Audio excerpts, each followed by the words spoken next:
I'm Paula Lombardo. And this is Dave Lombardo, and you're listening to Vulgar Display of Podcast.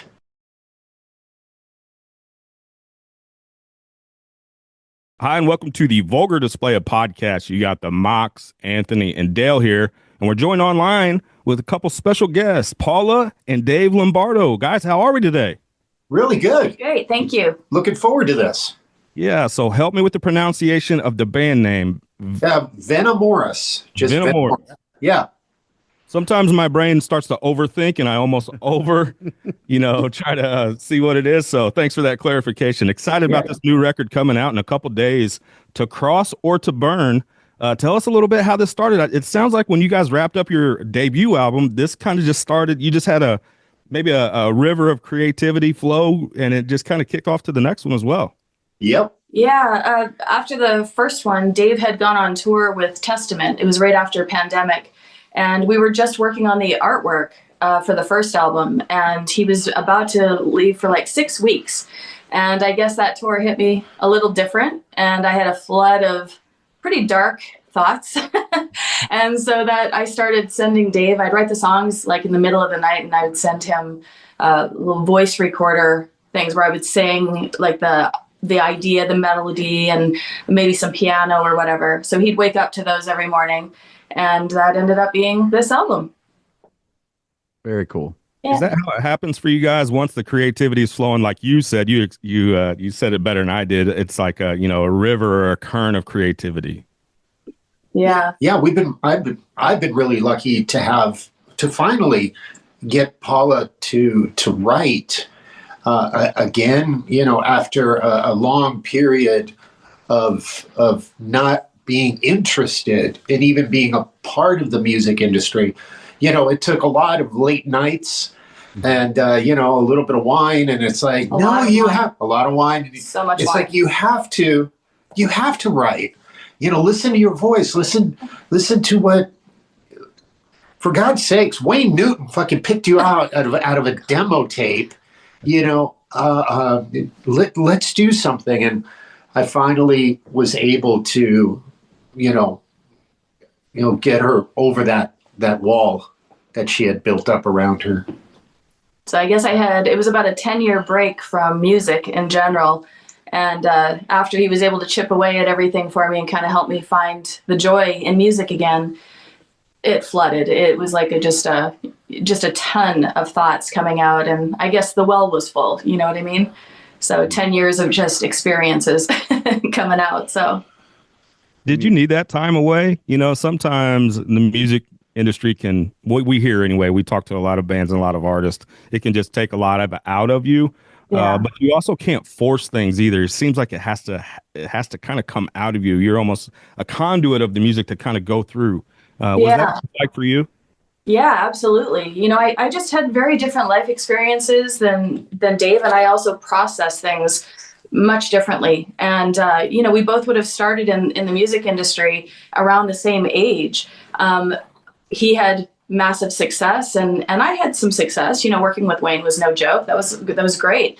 But then I decided to start doing things my own way. I went to Nashville. I just didn't fit there. My style didn't fit there. I felt very uncomfortable. I was trying to be somebody I wasn't. I wasn't a guitar player. I was a piano player and a singer. I started trying to learn guitar, just all these little things, which ultimately made me a better creator. But my path was just always, I seemed to always hit all these roadblocks. I had 2 years left on a work visa. I'm from Canada originally. And I decided, I'm leaving Nashville, giving California a shot before I go back to Canada. And I met Dave shortly after that. And I had basically completely walked away. I just didn't see any joy in it anymore. It was like, I'm getting older. I have nothing to fall back on. What am I doing? And I hadn't reevaluated my goals. And, you can't have your 16-year-old goal when you're in your 30s. So, I had to kind of reevaluate. And I think that some people like Dave, when things are difficult, he pushes through. Nothing holds him back. It's like, okay, fine, that happened. Keep moving forward. My personality is like, all right, how many more times do I want to get punched? and the walls go up and that's it. So I think that's why I had to step away, because it was quite a long road and journey. And but I appreciate it more now, and I appreciate what I have to offer it more now. It's a life well lived. Nice. Well, good answer. Dave, what was the writing process like going from the bands that you've been in to now creating this? Well, I mean, when you're in a band and everybody, gets into a room and starts writing, for example, Dead Cross, it's collective, everybody, pitches in just like we do, but there's a little more freedom in Venamoris because I'm at the helm of the engineering. I record my own drums. We're recording vocals. If there's any overdubs on guitar or something like that, I'm laying it down. She, brings in the piano and then the synthesizers and stuff like that. There's a lot more control over the direction and creativity in this project. Whereas another project, there's for example, in Dead Cross, there's when it comes to the music, there's Justin Pearson, or Michael Crane, and we all like bounce ideas off of each other. So it's kind of similar, but in this situation, we have more control. It's, Yeah, I think there's a freedom. There's also, like, for Dead Cross, they get in a room and they just jam, and the songs are created while they're jamming. And then after they get that idea kind of formulated, then they send it off to Patton completely separate. And Patton will do his lyrics and whatever he feels when he feels it. And so it's that kind of process where for me, I'm writing these melodies and lyrics, sending them to Dave. And my song structure, though it might be okay for, sitting in a guitar vocal sort of circle, where people are just tossing a guitar around, it doesn't really have proper structure. And Dave really helps to create space and climaxes and all the various things that you need to make the songs more interesting. So we have time to develop it that way, but it's also in-house. Instead of, we always say, instead of like after dinner going and like doing the Netflix thing or whatever, we just come up to the studio. Right, music. That's amazing. Yeah. Instead of Netflix and chill, it's studio and chill. That's right. Very cool. Yeah. Hey, this sound has been described as a dark Portishead, and when I read that, I was like, "Oh, that makes a lot of sense." I love the sound of it. To me, it sounds like almost a movie score. Like I could see this, and I even mentioned it to the guys. I could see this being in the new Crow movie, or setting some kind of psychological thriller. Some of these songs, especially like In the Shadows and Spiderweb, and some of those. Do you write? I guess. One, are you guys fans of movies? Is that sort of some of the intention, sort of like a cinematic piece when you're creating it? No, we don't intentionally do it that way. We're inspired by it. When we watch a movie, it's definitely like, wow, that's really cool. That musical section, in the movie, whether it's a dramatic or an intense section of the movie, but it doesn't really. It develops so naturally. It's scary because it's so minimal. What she sends me, just a little piano. You hear all the rustling in the background, piano and vocal, and then I'm like, all right, I hear it. I hear the rhythm. I hear the rhythm and almost the image that she's not trying to convey, that she's naturally conveying.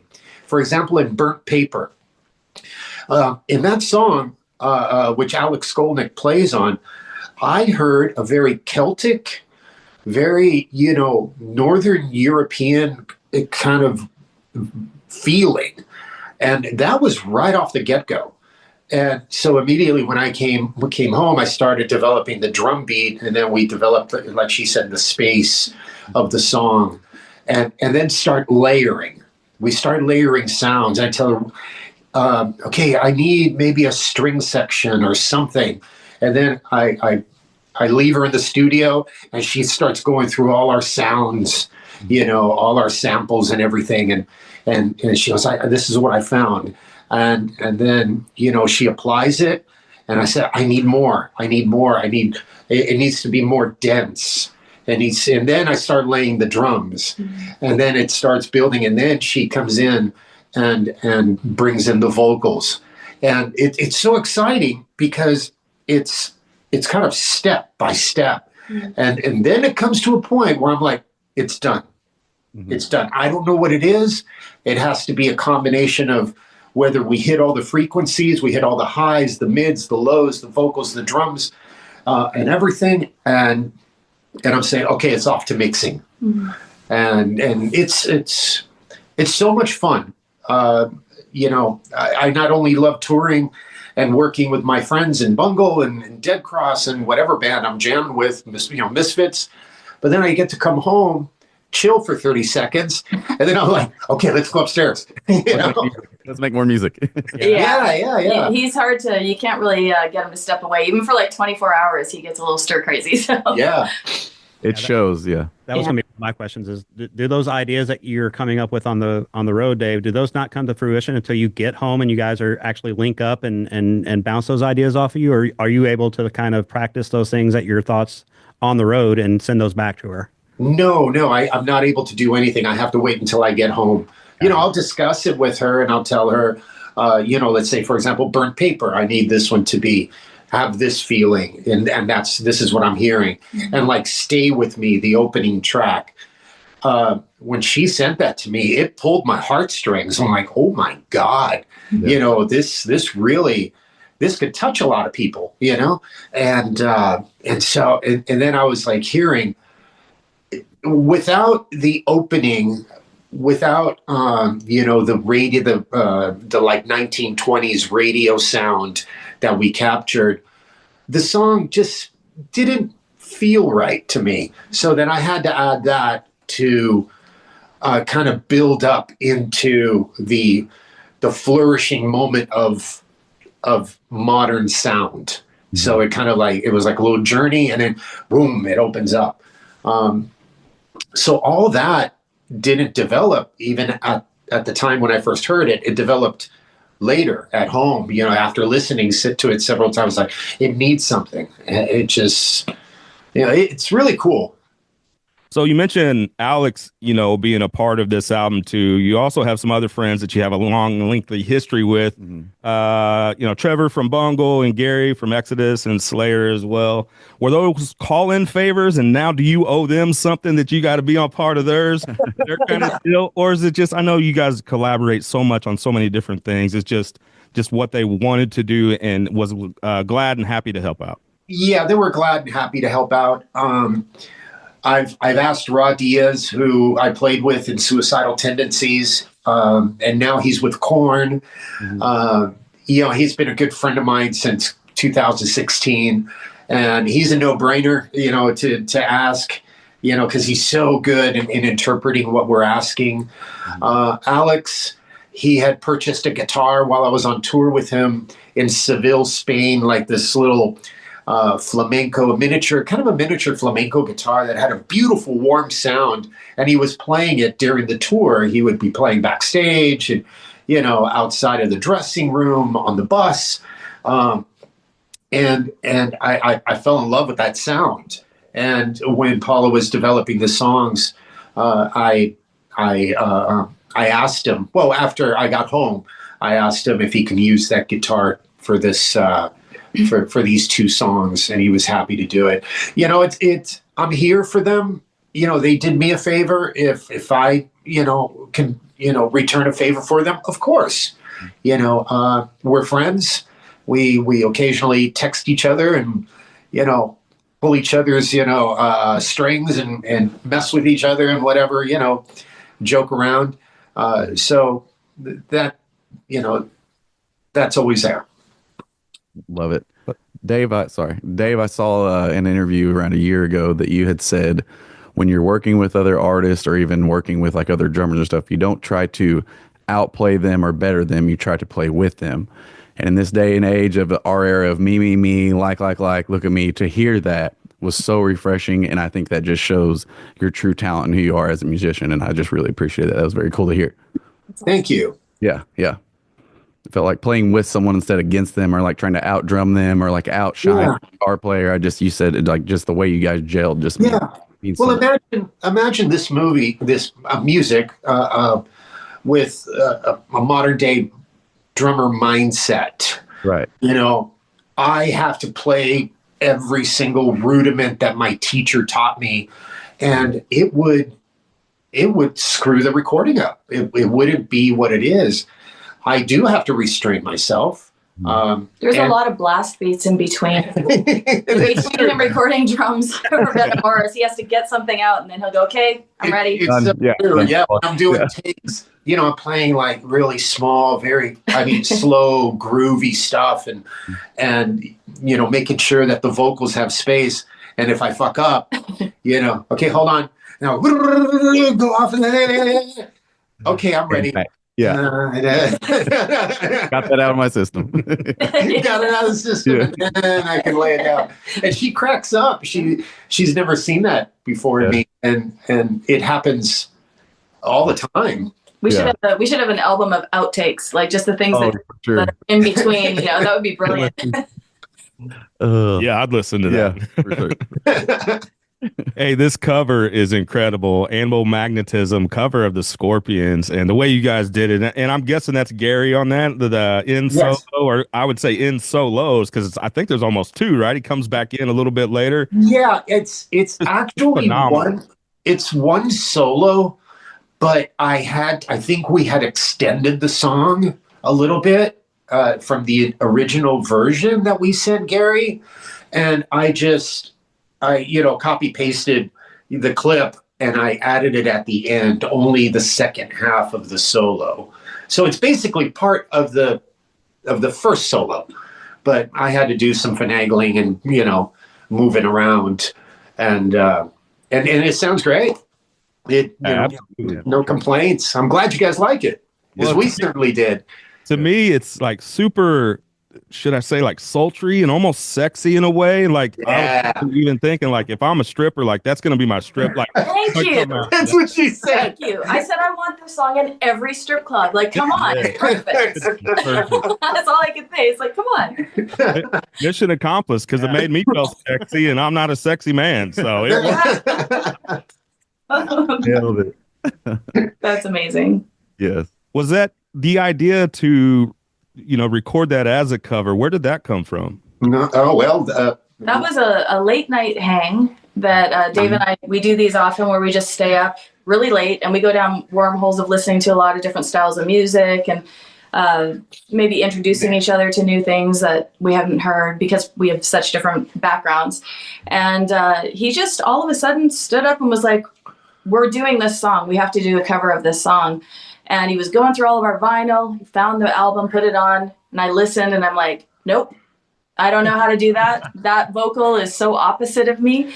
And he's like, no, listen, you know, I got it. It's industrial. We're going to do it industrial. I want you to be like kind of sultry, like you said, very sexy, sultry, breathy kind of tones. And he said, and Gary Holt has to play on it. I mean, that was his whole vision. Yeah. And I was standing up, you know, in the living room. I said, no, I want it like this. You know, almost like similar to the original. But with her voice, I felt that the lyrics absolutely matched her vocal tone. It just made it, like you said, so sexy, and so it drew you in. And you know, I was really happy that she agreed. Yeah, it took a minute. It took me like probably 2 days, and then I was sitting at the piano while he was getting ready we were going to go somewhere, and I just started playing this line, this little bass line, which is now what you hear throughout the song. And Dave came running down the hallway in his towel and said, "That's animal magnetism." And I was like, "Oh, I guess it is," you know. So he opened up a track for me and we laid it down. But the final thing was, you know, we sent just the basic idea, the demo, to Gary. And when Gary was like, "Hell yeah, this is amazing, I want to do it," and his wife loved it, that was kind of the stamp of approval for us to move forward. Yeah. I was like, okay, you know, you're like, good. So, because I don't think we would have released it if Gary wasn't a part of it. It was such a big thing for Dave to have him. Yeah. So he's a big Rudolf Schenker fan and Scorpions. I mean, we bonded over Scorpions, during our tours together. And, it was a no-brainer. I mean, he has what that song needed. Yeah, very cool cover. I'm a classic rock guy. I think we all three are here. So to see that, I wasn't sure what to expect. And to hear it is like, oh, wow, this really makes sense. And I think it does. Sometimes the cover can go way off from the original. I think you guys do it justice. It sounds like, the original, but with your own flavor on it. And to me, as an artist, that's what I would want, right? Mm-hmm. Yeah. I'm a little, I get a little disappointed when a band takes a cover and recreates it exactly the same way. Right. I like to hear their creativity, their take on it. Mm-hmm. And so I'm a firm believer in trying to, redevelop a piece, while giving it as much respect as you can to the original, but with your own twist, Mm-hmm. For sure. And again, mission accomplished. Yeah. Awesome. I was like to add that when I worked for Wayne in Vegas, a lot of my everything was somebody else's song. So it was like doing like covers every single night, 2 shows a night, 6 days a week. And going into Nashville, same thing. People are out there singing covers a lot, And so I just never wanted to touch covers ever again until he put me through the school of Phantomas and the director's cut. And I was mind blown by that. Like, just what is this? I had never heard anything like that. And so now I'm not so scared to cover a song because I see there's a freedom there, So instead of having to be like, oh my God, I have to sound just like Ann Wilson, I have to sound just like this person, it's like, no, they're them. Let them shine, be those legends that we love, So it's been cool. But Phantomas, that was the thing. And speaking of you're putting this out on Mike Patton's record label, was that a no-brainer for you? And could you talk a little bit about that relationship that's, decades of history behind it? Well, we have the first album. The first album was released on 31G Records, which is Justin Pearson, bass player for Dead Cross, which is a band I have with him, Michael Crane, and Patton all together. Great. Pardon me? Great band. Yep. Thank you. Yeah. I initially presented the first album to Patton and Greg over at Ipecac, and they were in shock. They didn't know. It's like, Dave, I don't. Besides the fact that they can't release it for probably another year, we wanted to get it out as soon as possible. They said, we really don't know what to do with this, right. And so they declined the first album, and then the second album came up, and we were talking to Ipecac's, product manager, and he said. I was asking him about, record companies, hey, who should I pitch this to? And so he was giving me a bunch of ideas, and he was saying how much he loved it.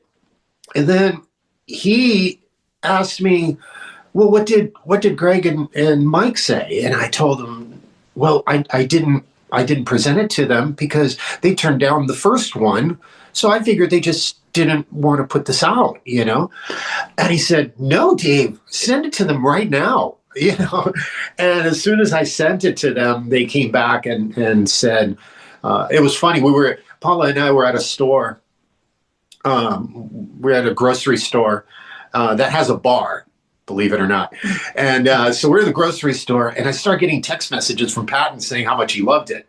And then he sends another message like, oh my God, animal magnetism, this is great. And he really loved it. And we immediately had to go to the bar at the grocery store and sit down, have a little sip of wine and regroup, because we were so excited that they were putting it out. But getting back to Justin Pearson, the first time that he heard it, he said to me, we were mastering the second Dead Cross record. And he said to me, he goes, "Oh my God, Dave, this is so fucking punk." I said, "It is, isn't it?" He said, "You doing this kind of music is like so against the grain." He said, "I want to put the first album out." And so that's kind of like the order, the chronology of the events. And, of course, Patton and I go back to 1998 when we released the first record on Ipecac, which is the first Phantomus record.